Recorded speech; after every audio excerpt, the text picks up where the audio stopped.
A identidade gráfica Évora 27 teve por base, no fundo, procurar uma identidade que traduzisse de forma genuína Évora e o Alentejo. No fundo, procurar transmitir com verdade e com correspondência aquilo que era a identidade gráfica ou a identidade do lugar, intersetando isso com os conceitos que vêm da programação, da ideia de programação do projeto artístico e, portanto, através dessa interseção, procurar fazer uma síntese, porque o design gráfico é uma síntese, fazer uma síntese e traduzi-la visualmente, o que é diferente, porque há conceitos que são complexos e difíceis de traduzir. E depois ainda temos uma outra vertente importante, que é a questão do público, não é? No fundo, das pessoas poderem receber essa informação e a descodificarem e compreenderem-na. E se reverem, principalmente. Este projeto foi muito interessante porque é um projeto que vai auscultar a população, que é participativo, e é evolutivo. Portanto, existem diferentes níveis por parte da equipa de missão. Obviamente que houve esta investigação e esta recolha através de consultar a população, que resultou num mapa de ideias que depois nos foi trazido, mas também nós tivemos uma participação através dos workshops, traçando, no fundo, tivemos essa oportunidade de também, através do design e mediando, essa mediação ser feita através do design, e através dessa participação em termos do workshop, no fundo, auscultar e ter essa ideia do que é interessante e do que é que reflete e o que é a identidade e o que é que pode vir a ser Évora com todo este projeto.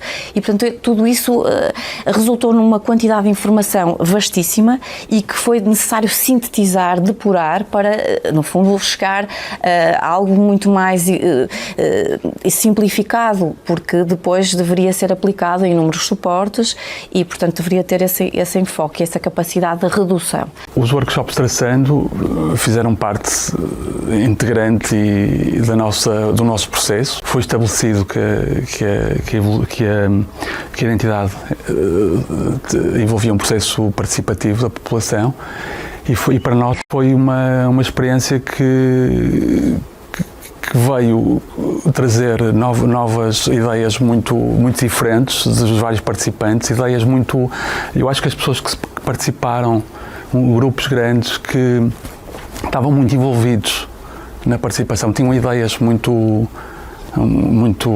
diferentes e importantes, uma visão, e a nós interessou-nos muito essa ideia dessa constelação de ideias diferentes que, no fundo, acabavam por consolidar alguma das ideias que tinham sido trazidas pela equipe de missão, e por isso algumas frases, algumas palavras, algumas imagens que foram mostradas foram importantíssimas para nós termos essas certezas. E claro que muitas das frases que estavam já elencadas pela equipe de missão, mas ali foram ditas por várias pessoas, com um brilho nos olhos, foi muito interessante.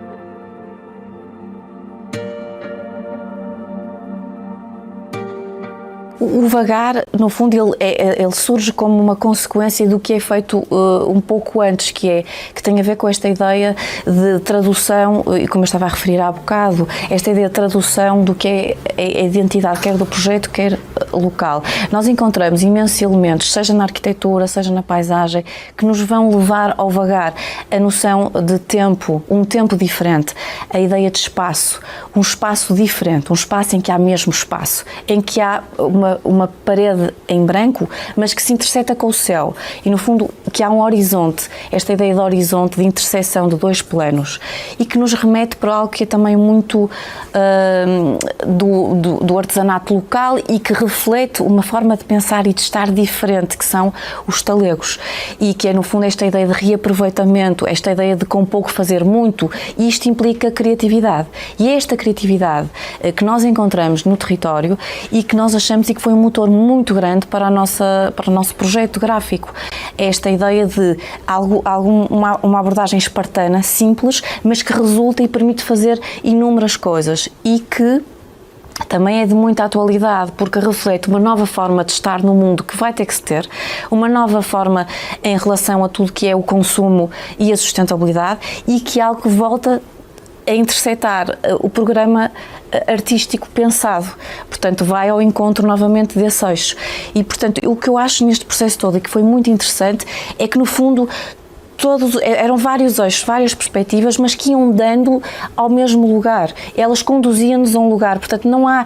O design gráfico aqui pode ser genuíno e verdadeiro. Não temos que inventar nada. Temos que simplesmente levar-nos através daquilo que foi essa tal auscultação e toda essa base que vem de tudo que foi feito em termos de investigação e aquilo que está à nossa volta. Desde as linhas que encontramos na arquitetura dos edifícios e que depois se materializa em mil e uma coisas que no fundo resumem esta ideia de sublinhar o espaço, que no fundo foi o conceito que nós desenvolvemos, e este sublinhar o espaço está intimamente ligada com a noção de vagar, com a noção, essa tal noção de um outro tempo, de um outro espaço, de haver espaço.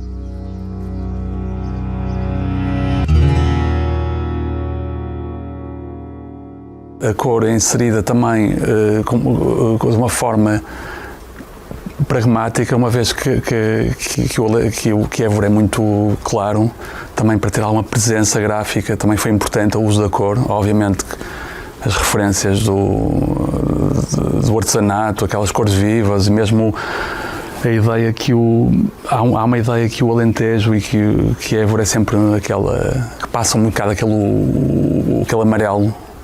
E não é verdade, não é? Tem as várias estações marcadas, aqueles lilás, aqueles roxos, vermelhos, azuis, e nós tentamos tirar partido dessas cores também, essas cores muito vibrantes, e os degradês que fazem essa passagem de uma cor para a outra, da transição de estação, da transição de luminosidade, não é? Do dia para a noite, aquele que é mágico no Alentejo e em Évora. Nós, em termos de paleta de cores, apesar o branco é muito importante porque ele reflete, no fundo, aquilo que sentimos aqui no território, seja em termos de luz, seja em termos mesmo da própria arquitetura e como representação em termos do espaço vazio, não é? E traduz esse conceito. Isso deverá intersetar-se também com uma necessidade gráfica de preencher, para afirmar, os outros conceitos. E essa necessidade de introdução de cor, ela também se reflete, por exemplo, se formos olhar para o artesanato. Nós vemos no artesanato, no fundo, um conjunto de cores bastante vivas, de algum artesanato, em que, no fundo, há esta vontade, é tal criatividade, é aquilo que é um pouco diferente. Eu acho que é como eu vejo isto muito como dois planos e a linha do horizonte, eu vejo isto como o fim do dia e o nascer do dia, em que nós temos uma transição, é como se fosse um outro espaço. E lá estamos outra vez a falar de espaço e de tempo. No fundo, as coisas levam-nos sempre aos mesmos sítios e que são sítios que têm a ver com a humanidade, têm a ver com o ser humano, têm a ver com a nossa relação diferente com aquilo que nos rodeia. E, portanto, há estes dois lados, no fundo, haver algum espaço, mas ao mesmo tempo haver uma afirmação, um acordar com a intensidade das cores que estamos a usar.